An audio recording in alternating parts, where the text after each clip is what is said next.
Greetings, everyone. Koku here. Just wanted to hop on real quick, let y'all know what's up tonight. Tonight, we're reading this article that I found not too long ago it's on ethnicity and how ethnicity can be an African predicament. We're going to read this. This is by Francis M. Deng for the Brookings Review. This is a pretty old paper. It's from 1997, but I think it's insightful all the same. We really got to talk about this aspect of ancestry from the continent.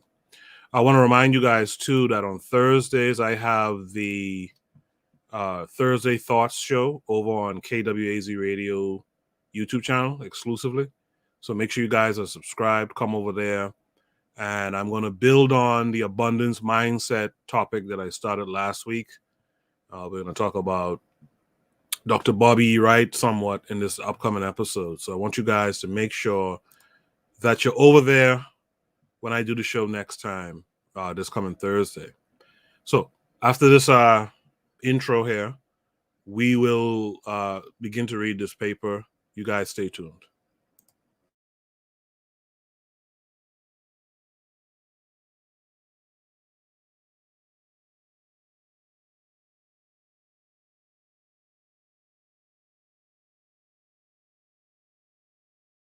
You are listening to the Bitter Medicine Podcast on KWAZ Radio.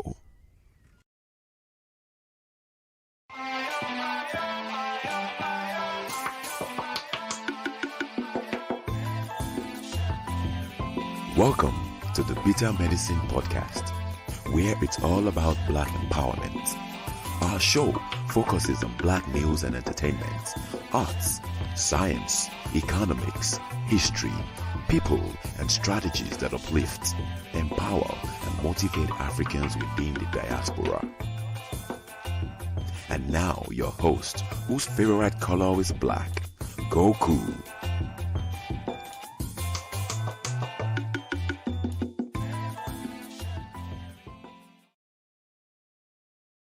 Welcome back to the Bitter Medicine Podcast. I am your host, Koku. Just want to remind you guys before we get the show rolling that this show is part of a podcast network called KWAZ Radio. There are other shows on the network you are invited to tune into. This is W.E.B with the Harsh Reality Podcast, asking you to tune in where we tackle the news of the day that affects our community, only on KWAZ Radio. Peace, family. This is Oni, inviting you to listen to the pro-Black perspective, where Black problems are addressed with Black solutions. Greetings, fam. Tune in to The Learning Curve with me, the Revolutionary Matron on KWAZ Radio. You are listening to the Bitter Medicine Podcast on KWAZ Radio. Yes, indeed. Welcome back, everyone. I'm Koku. I see we have W.E.B right here with us, the always faithful W.E.B Wright, saying greetings, Brother Koku on the panel. We got the pro-Black perspective here as well, saying greetings. Greetings to both of you, brethren, for being here. Thank you all for being here. So let's just get into this reading tonight without further ado. History has stripped Africa's people of the dignity of building their nations on their own indigenous values, institutions, and heritage. The modern African state is the product of Europe, not Africa. To attempt at this late date to return to ancestral identities and resources as bases for building the modern African nation would risk the collapse of many countries. At the same time, to disregard ethnic realities would be to build on loose sand, also a high-risk exercise. Is it possible to consolidate the framework of the modern African state while giving recognition and maximum utility to the component elements of ethnicities, cultures, and aspirations for self-determination? Excellent question. It brings us to a section called The Challenge of Ethnicity in Africa. Ethnicity is more than skin color or physical characteristics, more than language, song, and dance. It is the embodiment of values, institutions, and patterns of behavior, a composite whole representing a people's historical experience, aspirations, and worldview. Deprive a people of their ethnicity, their culture, and you deprive them of their sense of direction or purpose. Traditionally, African societies and even states function through an elaborate system based on the family, the lineage, the clan, the tribe, and ultimately a confederation of groups with ethnic, cultural, and linguistic characteristics in common. These were the units of social, economic, and political organizations and intercommunal relations. In the process of colonial state formation, groups were divided or brought together with little or no regard to their common characteristics or distinctive attributes. They were placed in new administrative frameworks governed by new values, new institutions, and new operational principles and techniques. The autonomous local outlook of the old order was replaced by the control mechanisms of the state, in which the ultimate authority was an outsider, a foreigner. This mechanism functioned through the centralization of power, which ultimately rested on police and military force, the tools of authoritarian rule. This crude force was, however, softened by making use of traditional leaders as extended arms of state control over the tribes or the local communities, giving this externally imposed system a semblance of legitimacy for the masses. Adding to this appearance of legitimacy was the introduction of a welfare system by which the state provided meager social services and limited development opportunities to privileged sectors. National resources were otherwise extracted and exported as raw materials to feed the metropolitan industries of the colonial masters. This new system undermined the people's indigenous system, which provided them with the means of pursuing their modest but sustainable life objectives, and replaced it with centrally controlled resources that were in short supply and subject to severely competitive demands. Development was conceived as a means of receiving basic services from the state rather than as a process of growth and collective accumulation of wealth that could in turn be invested in further growth. The localized, broad-based, low-risk, self-sustaining subsistence activities gave way to high-risk, stratifying competition for state power and scarce resources, a zero-sum conflict of identities based on tribalism or ethnicity. Independence removed the common enemy, the colonial oppressor, but actually sharpened the conflict over centralized power and control over national resources. Today, virtually every African conflict has some ethno-regional dimension to it. Even those conflicts that may appear to be free of ethnic concerns involve factions and alliances built around ethnic loyalties. Analysts have tended to have one of two views of the role of ethnicity in these conflicts. Some see ethnicity as a source of conflict. Others see it as a tool used by political entrepreneurs to promote their ambitions. In reality, it is both. Ethnicity, especially when combined with territorial identity, is a reality that exists independently of political maneuvers. To argue that ethnic groups are unwitting tools of political manipulation is to underestimate a fundamental social reality. On the other hand, ethnicity is clearly a resource for political manipulation and entrepreneurship. So this brings us to a section called Africa's Response to the Challenge. Again, I want to thank any and all of you who are here watching me live tonight. I hope you get something from this reading, right? And just a quick reminder again, on Thursday, I'll be on the other channel, the KWAZ radio channel. Make sure to tune in over there. Africa's response to the challenge. After independence, Africans were eager to disavow tribalism as divisive. Let me read that again. After independence, Africans were eager to disavow tribalism as divisive. Unity was postulated in a way that assumed a mythical homogeneity amidst diversity. Kwame Nkrumah of Ghana outlawed parties organized on tribal or ethnic basis. Houphouët-Boigny of Côte d'Ivoire co-opted ethnic groups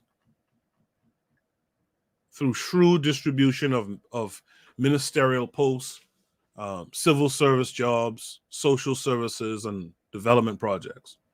Julius Nyerere, a scion of tribal chieftaincy, stamped out tribalism by fostering nationalistic pride in Tanganyika and later Tanzania, born out of the Union of Zanzibar. Jomo Kenyatta of Kenya forged a delicate alliance of ethnic groups behind the dominance of his Kenyan African National Union Party. In South Africa, apartheid recognized and stratified races and ethnicities to an unsustainable degree. Post-apartheid South Africa, however, remains poised between a racially, ethnically, and tribally blind democratic system and a proud ethnic self-assertiveness, represented and exploited by Zulu nationalists, spearheaded by the emotive leadership of Chief Buthelezi. Now, remember, this is a paper from 1997. But I want to just pause here and point out that one of the things about research papers, and one of the chief reason why I chose to read them on the show is that these research papers tend to synthesize a lot of thoughts, a lot of facts from various places. And the thing I want folks to realize, those who are not aware of all the information that's out there, right? Because how can you? But I want you guys to look at these names that they called off. Nyerere, right? And what he did. In particular, you could look up Kenyatta and Nkrumah and others if you haven't already, but I want folks to look at what Nyerere did and study the work that he did a lot more closely going forward, because there's something in there. There's something in there that we need to pick up, right? There's something that he laid down in there that we really need to pick up. Mr.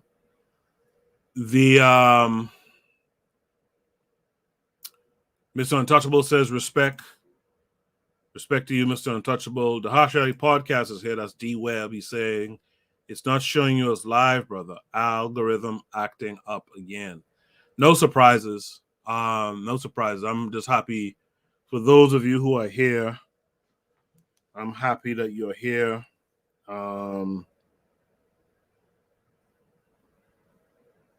happy that you're here anyway. I will look into what's showing up afterwards. So let's continue. But that Julius Nyerere, that's something definitely to keep your eyes on and to study up a little bit more on. Throughout Africa, the goal of safeguarding unity within the colonial state has preserved the stability of colonial borders while generating ethnic tensions and violence within those borders. Sudan offers an extreme example. The dominant North, a hybrid of Arab and African racial, cultural, and religious elements, is trying to resolve its identity crisis by being more Arab and Islamic than its prototypes.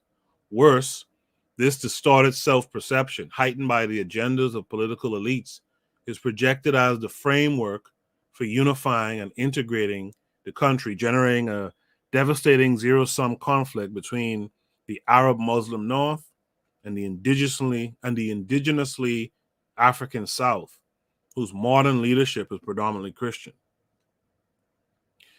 The decision of the founding fathers of the Organization of African Unity to respect the colonial borders established a normative principle that has been followed with remarkable success. Secession movements have met have met with strong resistance from the OAU.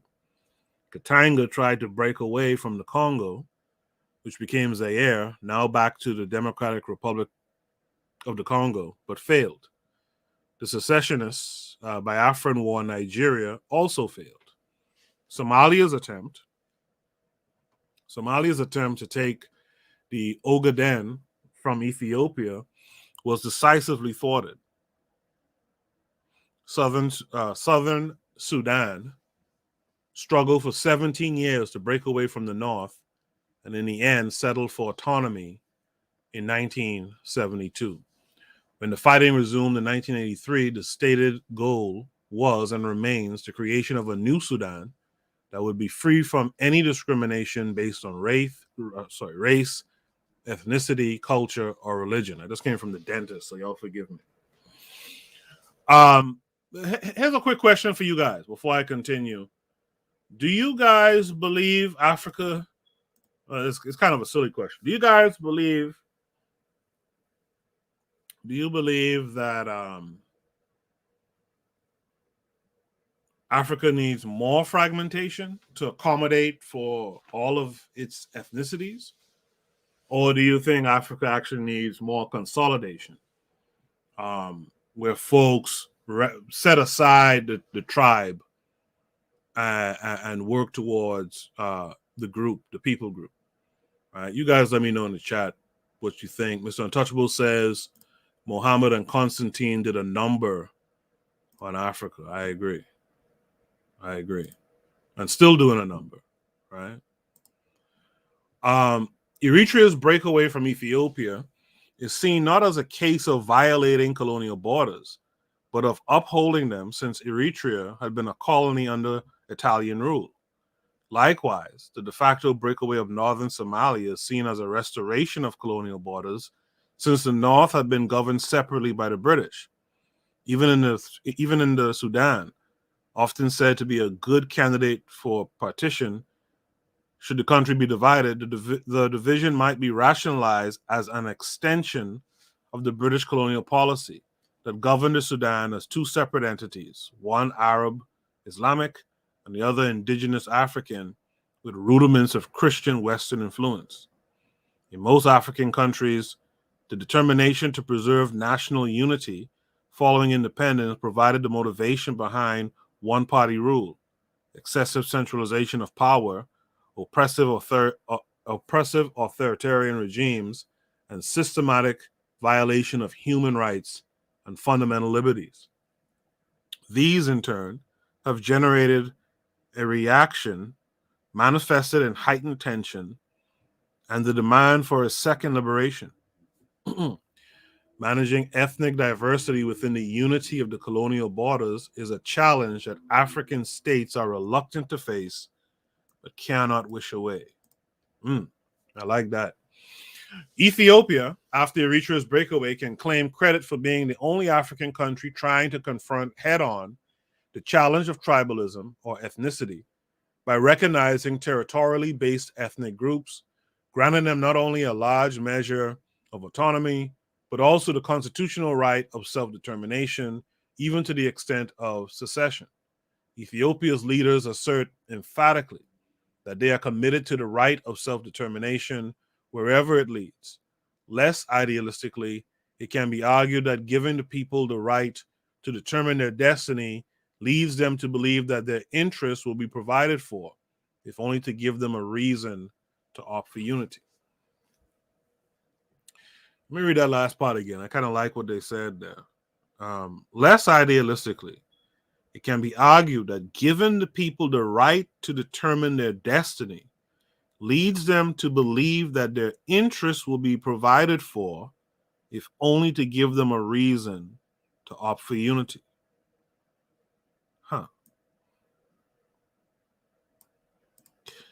The only sustainable unity is that based on mutual understanding and agreement. Unfortunately, the normative framework for national unity in modern Africa is not the result of consensus. Except for post-apartheid South Africa, Africans won their independence without negotiating an internal social contract that would win and sustain national consensus. The constitutions for independence were laden with idealistic principles developed outside the continent. The regimes built on them lacked legitimacy and in most cases were soon overthrown with no remorse or regrets from the public. But these upheavals involved only a rotation of like-minded elites, or worse, military dictators, intent on occupying the seat of power vacated by the colonial masters. Such leaders soon became their colonial masters' images. At the moment, for the overwhelming majority of African countries, the quest for unity underscores the intensity of disunity. As long as the Africans avoid confronting the issue of ethnicity and fail to develop norms and means for managing diversity within the framework for unity, peace, and stability, will continue to elude the pluralistic state. We talked about this on, we've talked about it several times actually, but I remember I remember KW Dawn 7 was talking about this in the chat maybe a year ago. We talked about how it's the foolish, goofy religions that, the goofy tribalism and religion that's keeping Africa messed up. You have to confront that. I'm going to talk about this on a Thursday night show coming up in a few weeks, but to be a leader in Africa, you almost have to be like an HR specialist. Like, you have to understand people resources as well as the natural resources that are there. You have to understand how to direct folks and how to come to agreements and etc. So that's something that we have to work on as well. And we have an opportunity in the West to actually work on it, because there's tribalism out here too amongst African people. The Australian podcast, the Pro-Black Perspective said consolidation. I agree with you 100%. The Harsh Reality Podcast says to Mr. Untouchable, facts. Funny thing is, you bring up Council of Nicaea to these so-called faithful followers, and they give you the blank stare. Yeah, because they're just You're right, D-Web, because they're just following. They're just following a tradition. They don't even understand what it is that they're involved in. They don't know the history of it. They just follow what was passed down to them from their ancestors, their recent ancestors. Mr. Untouchable says, my own question is the road to get to consolidation. You got to fight the Jesus fanatics, the Muhammad fanatics, and the tribalists. The only thing I can come up with is Black imperialism. That's an interesting take. Black imperialism. Talk more about that, Mr. Untouchable. Bobby Wright says Nyerere was the most successful as far as eliminating tribalism. He pushed African cultural values. That's why I say, and by the way, if you wanna get a good discussion on Nyerere, look up the Pro-Black Perspectives episodes where he talked about Nyerere and Constitution, etc. So you guys have the opportunity to actually sit and listen to someone break that down as well. So you guys check out the Pro-Black Perspective and look up his discussions on Nyerere. All right. Let me continue here. We had this section called Models of Ethnic Configuration. Models of Ethnic Configuration. African governments have responded to the challenge in varying ways, ranging from pragmatic management to blind neglect and catastrophic mismanagement. The particular form the ethnic policies of a country take may in large measure be dictated by the characteristics of its identity configuration. Let me read that again. The particular form the ethnic policies of a country take may in large measure be dictated by the characteristics of its identity configuration. Yeah, I think that's a given, honestly. A few states in Africa enjoy a high degree of homogeneity, or at least a relatively inconsequential diversity.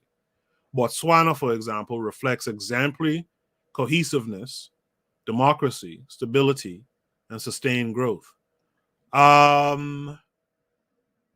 Yeah, so the Pro-Black Perspective is doing a series, the Pan-African Report, where every week he's discussing a different African country. He just recently did Haiti or Haiti. I'm guessing Botswana is coming up soon, if I'm not mistaken. So yeah, so be on the lookout for that as well. That's Sundays, 11 a.m. Eastern Standard Time. You can go to his channel and check out those episodes after the live stream is done. Right. So Botswana, for example, reflects exemplary cohesiveness, democracy, stability, and sustained growth. Most African countries, particularly those in West Africa, possibly excepting Nigeria, Kenya, and Southern African countries, exclusive of South Africa, fall into a second category. These countries face significant ethnic pluralism, that is, nevertheless containable through an effective system of distribution that upholds the integrity and legitimacy of the state. The way the nations in this group perceive themselves is consonant with the self-perceptions of their competent groups. The way the nations in this group perceive themselves is consonant with the self-perceptions of their component groups. Okay, I got it. A third group of countries, including Zimbabwe, Namibia, and modern-day South Africa, suffers racial, ethnic, religious, or cultural divisions severe enough to require special arrangements to be mutually accommodating in an ambivalent form of unity in diversity. Burundi and Rwanda, as well as Sudan, are candidates for this category, though all also have aspects of the fourth and final category. The fourth category, the zero-sum conflict situation, consists of states embroiled in acute crisis with no collective sense of identification, no shared values, and no common vision for the nation. The framework of the nation state is perceived as an imposition by the colonial invaders, now perpetuated by the dominant group whose identity defines the national character. Such definition might be explicit, as in apartheid South Africa, where race and ethnicity were factors in allocating or denying the rights of citizenship, or in the Sudan, where the identification of the country as Arab and Islamic carries inherent stratification and discrimination on racial, ethnic, and religious grounds.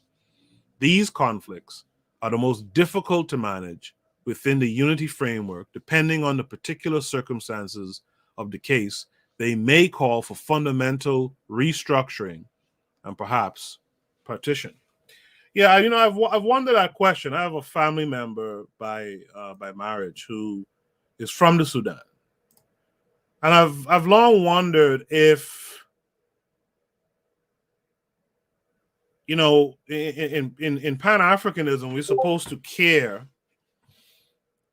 In Pan-Africanism, we're supposed to care about, every African nation, right?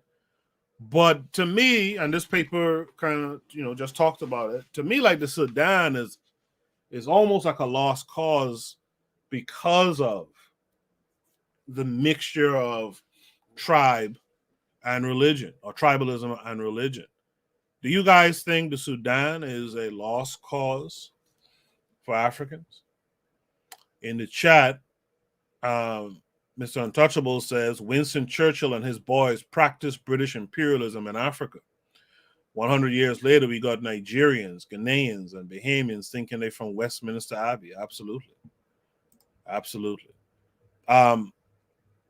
Bobby Wright says, I think it's the leadership If Nyerere created an atmosphere basically free from tribalism,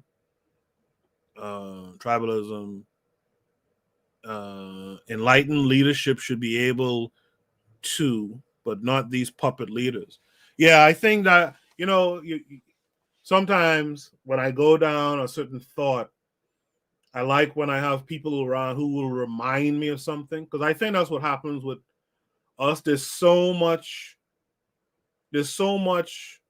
paths that you can go down into the problems that Black equals African people have, that sometimes you forget certain fundamentals while going on this path. And absolutely, you're right. The problem that we have on the continent for sure is the puppet leadership, right? Puppets for their colonial masters and whatnot. So thanks for reminding me about that. That's the biggest thing. And that goes back to that whole education thing that I've been pushing, right? That's the problem. So this brings us to a section called Policy Implications for Nation Building.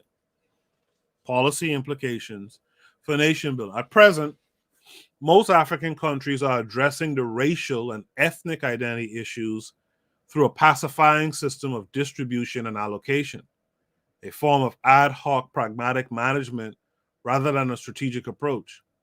What makes the issue of identity particularly acute for the continent is that it touches not only on politics, but also on economics and the organizational capacity for self-generating and sustainable development from within.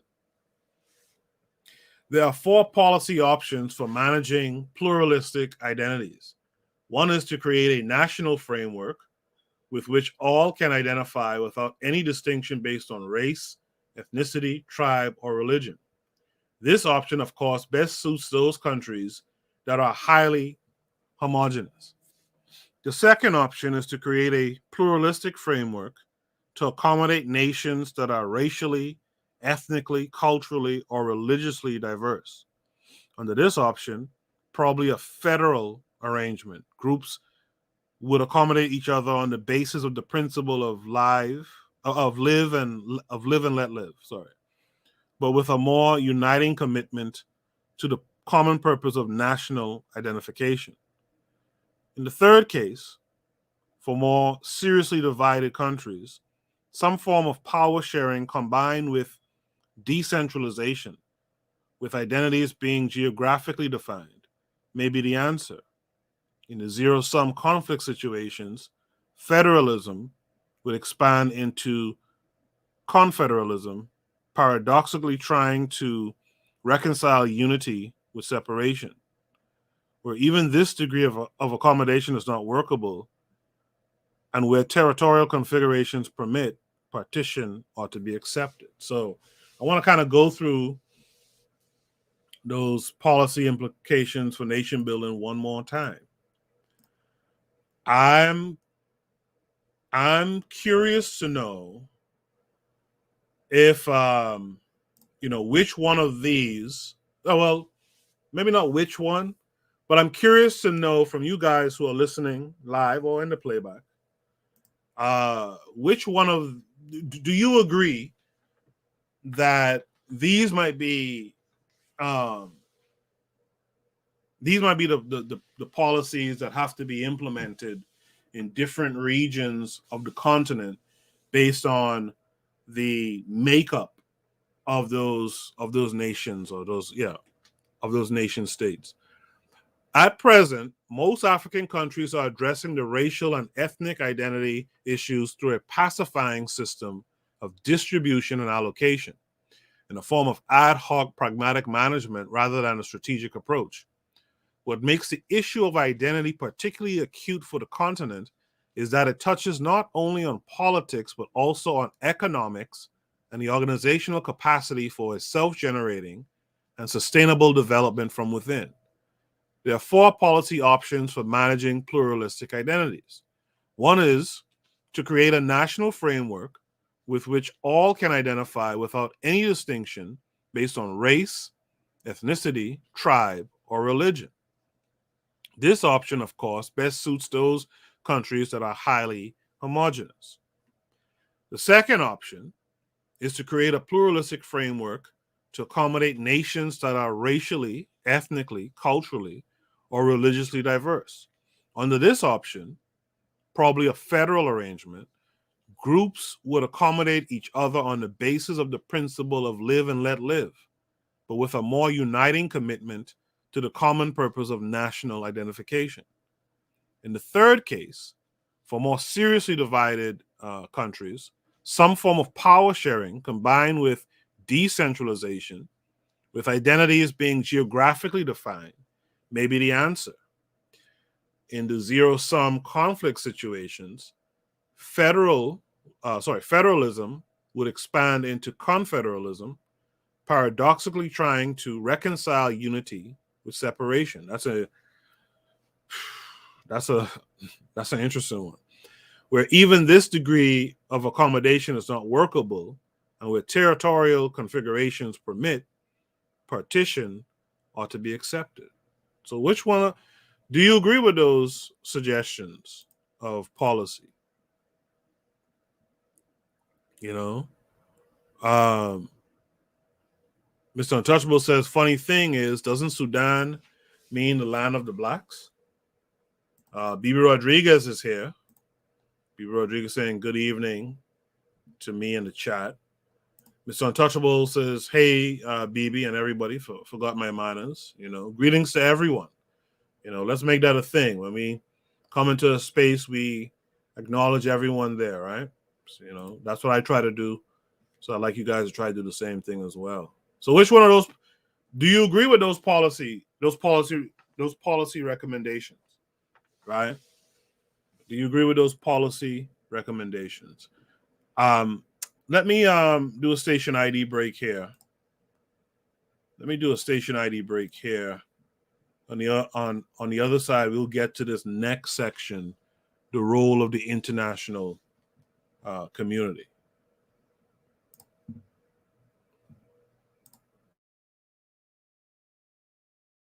You are listening to the Bitter Medicine Podcast on KWAZ Radio. This is W.E.B with the Harsh Reality Podcast, asking you to tune in where we tackle the news of the day that affects our community, only on KWAZ Radio. Peace, family. This is Oni, inviting you to listen to the pro-black perspective, where black problems are addressed with black solutions. Greetings, fam. Tune in to The Learning Curve with me, the revolutionary matron on KWAZ Radio. You are listening to the Bitter Medicine Podcast on KWAZ Radio. Have you ever considered joining KWAZ Radio? Each of our hosts shares their unique perspective with you. You might have a perspective that needs to be shared. If that's true, hit us up at kwaz.radio@gmail.com.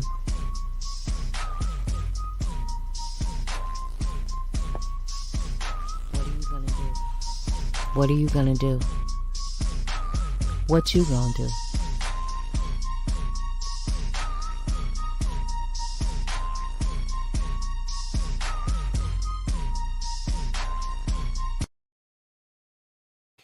What are you going to do? What you going to do? Thanks to the revolutionary matron for that message. Pass the word along if you know of others who you think would be of benefit and can benefit from joining a podcast network, a small one at this point. But if you think you know someone or if you are that someone, by all means, hit the email. Let us know that you're out there. All right. All right. So, still no answers from the live chat about those policies, if they make sense, if they resonate with any of you. But if you guys do decide, if you guys have an opinion on that, make sure to post it in the chat. I'll read it off live on the air. So we're at this last section of the paper called The Role of the International Community.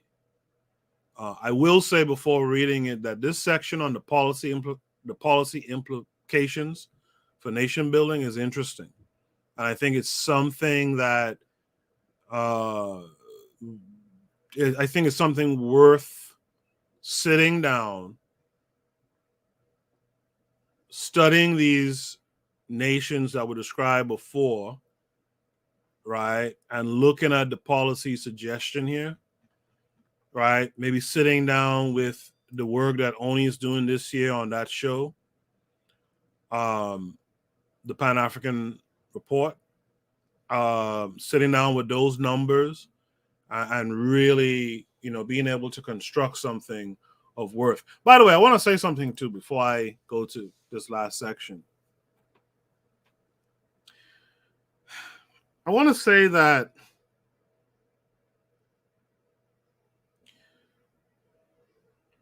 a lot of things that you see that get done in the world, a lot of those things are just ideas in someone's head. A lot of those things are just conversations between a few people, right? But ultimately, what has to happen is that folks have to buy in and have to work. And so conversations, no matter how small, right? No matter if you have them in your backyard, if you have them on the phone, on social media, or what have you, conversations are good to have. But what you don't want to do is just keep talking all the damn time. I have this belief, that old saying that says it's better to have loved than lost and never to have loved, that bullshit there. I have this belief that it's better to do something from a solid basis. It's important to say that because I don't want to promote people doing nonsense from something that was nonsense to begin with. But it's better to do something. It's better to do something and fail in that endeavor because, and I learned this as a researcher in science, like when you fail at an experiment or at an endeavor and you report it to the community, at least now the community knows that doesn't work. Like in the scientific community, that's what peer review is, right? In peer review, you don't just submit papers where the shit worked exactly how you predicted. You present papers that didn't work as well, right? Or you present at least findings that didn't work and you show where you pivoted from it, etc., because it adds to the body of knowledge. So I want to say to all of you, engage more people, have more conversations, no matter where it is. But don't just have conversations. Actually try to make something happen. You feel me? If it fails, it's better that it fail with a true effort than doing nothing. And I say that because I see something. I think I did a show about this a while back. Well, I did a show about low energy individuals, but amongst the low energy individuals, I always find there's these naysayers, there's contrarians who must shoot down everything. A good example is, and I found it funny that he was thinking along the same lines I have been thinking in my life. When Onitase was talking about when Onitase was in the midst of doing the recent book that he did, the word search book, he had a tweet that said something like, I want to show this to people, but the problem is something along the lines like smart people would have something to say. And that's so goddamn true. It's not funny. Like, there's always the contrarians, but that doesn't mean you don't talk about stuff. That doesn't mean you don't take ideas from the idea stage, workshop it with others, and build it. And again, it doesn't matter where you have these conversations. It doesn't matter. Once you have the conversations with sensible people who are about putting words into actions, that's cool. Have those conversations. Just don't be about conversations only. BB Rodriguez seems to agree. Oh, the learning curve is here. That's the revolutionary matron. Y'all say what's up to the revolutionary matron, right? She says peace, fam, right? Make sure you guys are tuned in to, make sure you guys are subscribed to the Learning Curve channel on YouTube. When new episodes drop again, you will be notified that they're coming out, right? So you guys make sure, follow all these folks that I point out: the Learning Curve, the Harsh Ali Podcast, the Pro-Black Perspective, and hopefully during the course of this 2022, we can add, legitimately add new shows to the network. All right, let me step off my soapbox there. And let me go back to the paper. I hope you guys are enjoying the paper. I hope it's giving you some food for thought. That's why I do them, right? If you want to ever continue the conversation, by all means, you could have a discussion down in the chat. Down in the comments after the episode posts. As always, you could talk about it in the chat. You could join the Discord. I do believe it's pinned at the top of the chat and it's down in the description. If you want this paper, you can hit me up for the paper. I know Mr. Untouchable has done that in the past. Tito District has done it in the past. So if you want the paper, I got it. Join the Discord. I'll hit you with it. No problem. So this last section is called the role of the international community. How are these options to be brought about? Referring to the 4 policy options that we talked about, policy implications for nation building in the section before. How are these options to be brought about? Deciding which option to adopt is, of course, in the first place, part of the sovereign right of the people of the country. But regional and international actors also have a responsibility that cannot be abdicated in the name of national sovereignty.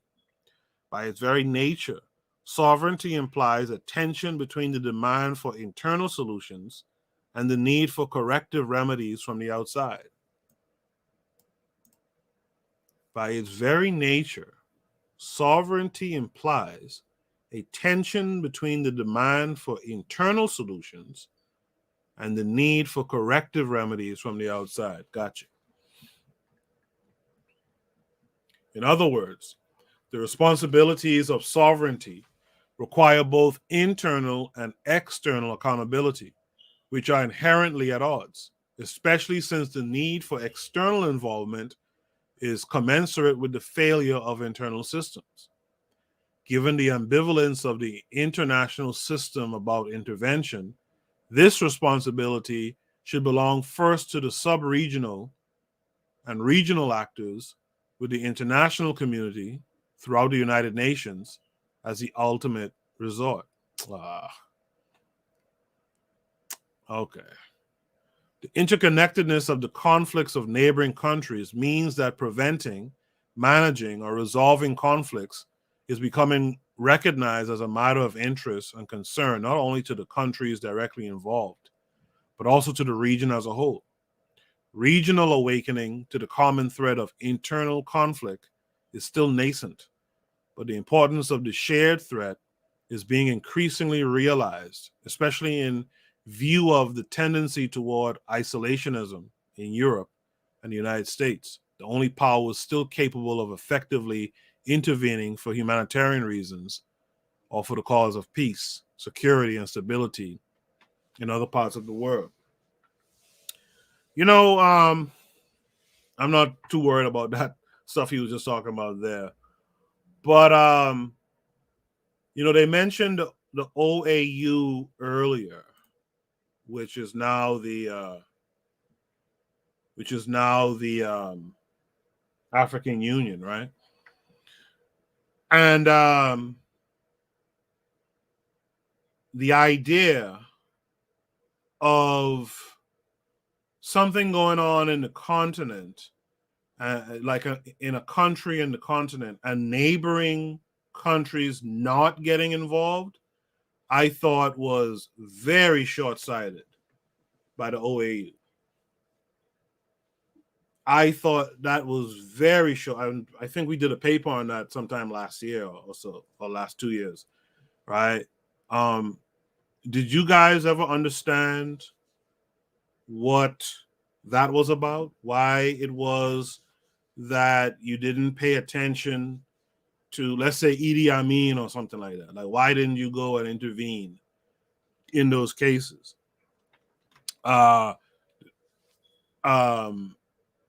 In the chat, Mr. Untouchable says, no monuments were ever built in the name of a critic.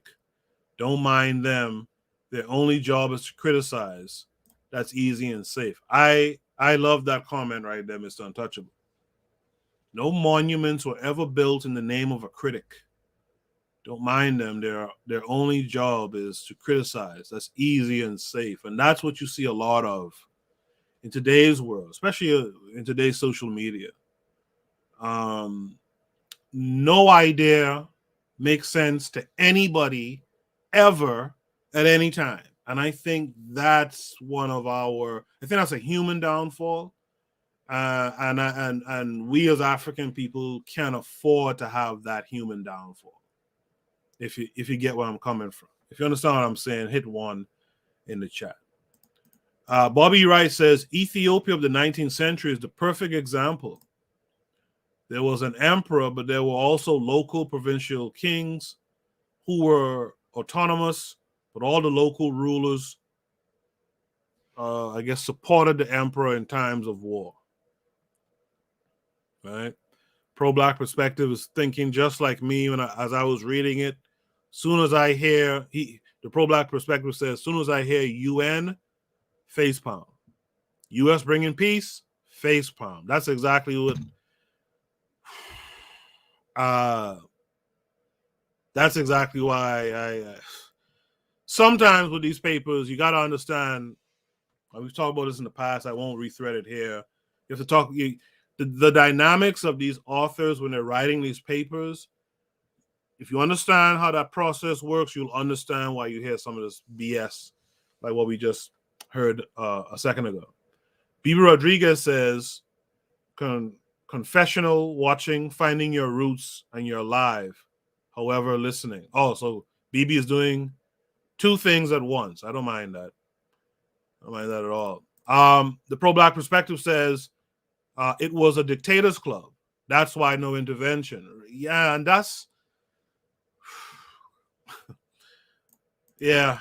I feel you, man. I agree with that. It was a dictator's club, and I knew that too, but it's still problematic for me.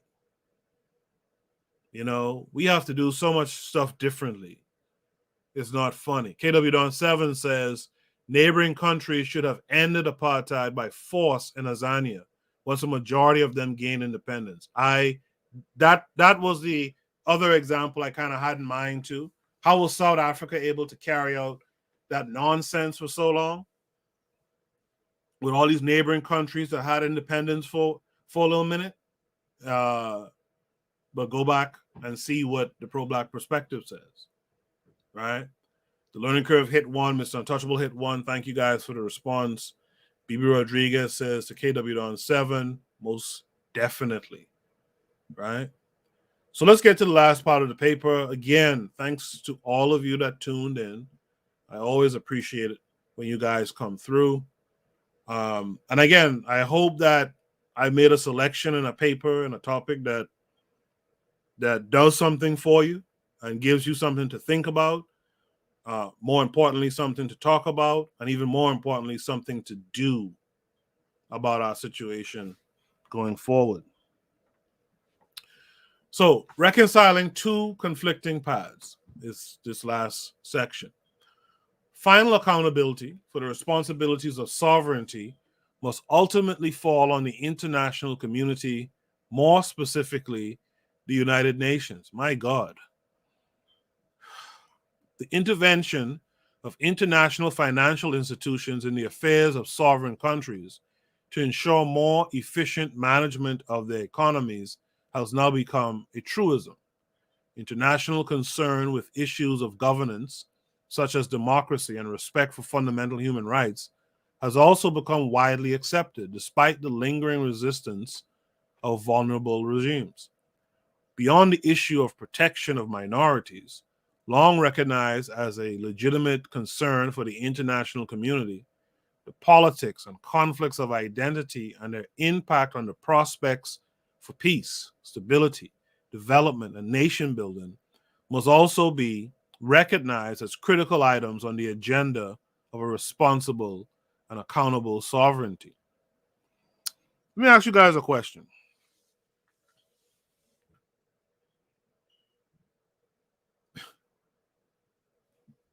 Should another nation or should other nations build a nation? Like in our particular case, why would we care about outsiders building, maintaining, stabilizing, etc., etc.? Why would we care to have these other folks in the mix when we're talking about nation building? And the guy who wrote this, I believe, is African. Why would he believe that that's a good idea? Right? Why would he believe that? In your opinion, why do you think he would believe that too?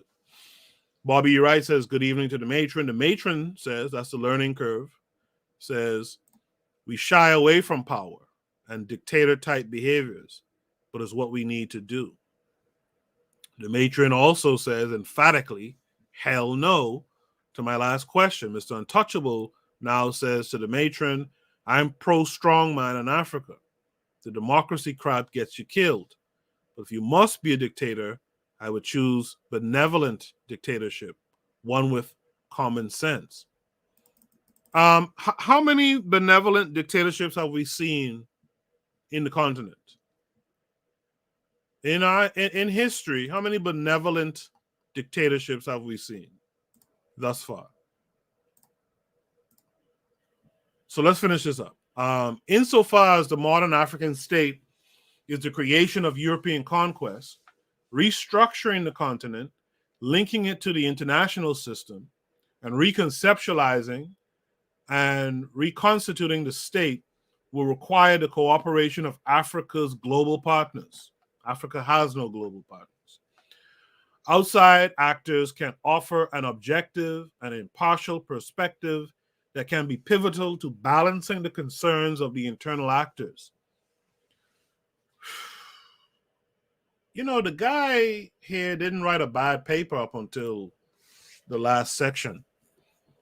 In addition, the international legitimacy of any new arrangements, which is necessary for building support from outside sources, can best be ensured by enlisting international partners in the search for effective solutions to these internal crises. Post-colonial Africa stands poised between rediscovering its roots, its indigenous values, institutions, and experiences, and pursuing the logic of the colonial state in the context of universalizing modernity, primarily based on Western experience. Universalizing modernity, primarily based on Western experience. Let me read that to myself again. Post-colonial Africa stands poised between rediscovering its roots, its indigenous values, institutions, and experiences, and pursuing the logic of the colonial state in the context of modernizing, primarily based on Western experience. The resulting tensions cannot be easily resolved by an eclectic process that fashions a system in which ethnic groups can play a constructive role in the modern African state could significantly reduce the tension foster cooperation, and facilitate the process of nation building. Yeah, he kind of went off the rails at the end, because the problem is when you get these others in your mix, when you get these others in the mix, when you get these others in the mix, they then will play on the ethnic issue that you have in the nation. See, this is the thing that people don't talk about. People don't talk about how outsiders, right? Outsiders tended to what's this game we used to play when I was a kid back home? The Rock Hot, right? Outsiders tended to play the Rock Hot between tribes, right? They put them in these boundaries together, and they played the Rock Hot between them. They hit the rock and knock someone, and then cause a conflict. Like, you don't want outsiders into your mix. The learning curve says, you making me cuss in the chat. LOL. I appreciate you being here, though. And I appreciate that the paper, again, I appreciate that the paper, first of all, I appreciate the paper, and I appreciate it making a turn, because that turn allows us to have a conversation. Where did he go wrong? Right? He went wrong a little bit after the policy for nation building, in my opinion. You guys let me know what you think. Mr. Untouchable says, I see. Mr. Untouchable says 3.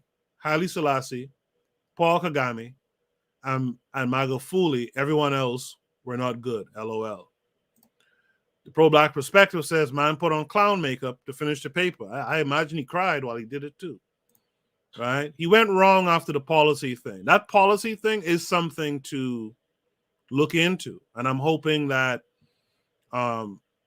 again, when we get this information from the Pan-African report, from the pro-black perspective, maybe we could start looking at those policy ideas and seeing if they would fit. The learning curve says, we do not have enough perspectives from an African-centered worldview. Everyone has been rereading Eurasian books. They wrote us out of history. I would dare say there are many, they were erased. All right, so the matron feels like there probably were more benevolent dictators than we are aware of. But the Eurasian kind of wrote them out of view. And, that's damn it, sometimes I kick myself, because again, it goes back to what I said earlier. You get caught up with a particular lane and you kind of forget everything else that you knew, right? But you're right. There probably were much better leaders than what we thought on the continent. But because we get our information, we get our news, we get our education from our enemy, we're probably taught to look at certain folks as bad when they probably weren't bad at all, or not as bad. Because I do believe that if you're in a place of leadership, there's both good and bad that you're going to do. It just depends on the perspective, right? So I got to hand it to the matron for centering me back on, it's true. We probably have looked at some people over the years and called them or consider them bad, or bad Africans, bad actors on the continent, when, again, we're taking in what we're being taught and told and shown. Which is why, again, going back to what are you going to do? This is why we want to get folks from where there are African people. We want to get folks to report in on what's really happening. what are the organizations doing in your location? What are the what's the leadership doing? What's the opposition about in those countries, et cetera, et cetera, et cetera? Because we need to start telling our own story. So thanks for bringing me back, Revolutionary Matron. B.B. Rodriguez says to me, there lies why progress has been void on the continent. The tribal divide is always used as a weapon. Absolutely. And bringing in outsiders doesn't help with your tribal divide. You see? Bobby Wright typed 1. I appreciate that. And then he says, this is a great topic. Well, I appreciate it. I'm glad you guys enjoyed the paper. That actually was the end of the paper. I forgot to mention that. That was the end of the paper. Again, I would love to have further discussions about this section of the paper right here, the policy implications for nation building, based on the previous discussions about how the continent is organized around race, ethnicity, religion, and who's more homogenous, who isn't, etc. I would like to have that conversation with folks a little bit more. Those who could shine a little bit more light. So if you guys are interested and you're on the Discord, hit me up. Let's discuss this a little bit more. And in conjunction with what Oni's doing every week now in 2022, let's really have this discussion.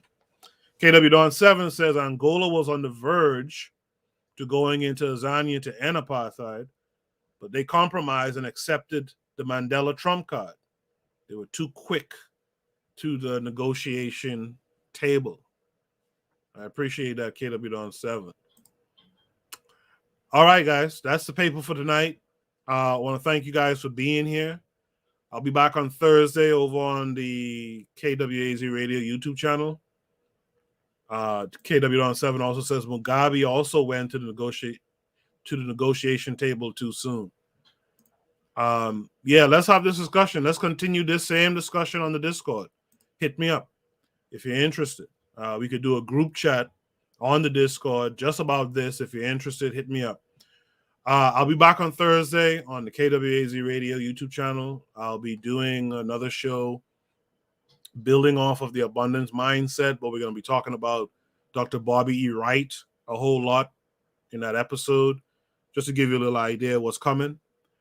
And again, of course, Shoot the Breeze on Saturday. You guys have a good evening. As B.B. Rodriguez just said, good evening to all.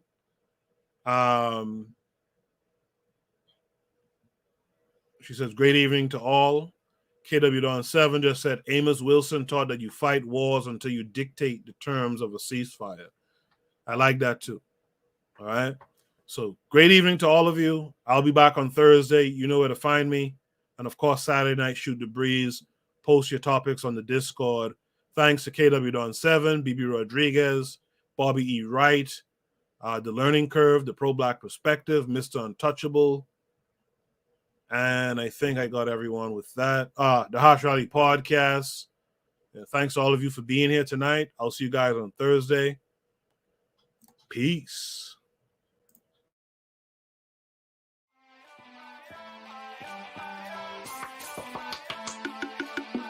Thanks for listening to the Bitter Medicine Podcast with your host, Koku. If you like what you just heard, we hope you pass along our web address, bittermedicineblogs.com, to your friends and colleagues, and share our show to all your social media. Be sure to check out our archive section on our website for previous podcasts. This has been a KWAZ radio production. Join us next time for another session of the Bitter Medicine Podcast. Follow us on Facebook at Bitter Medicine Show, Twitter, Bitter Meds, Tumblr, Bitter Meds, Instagram, Bitter Medicine.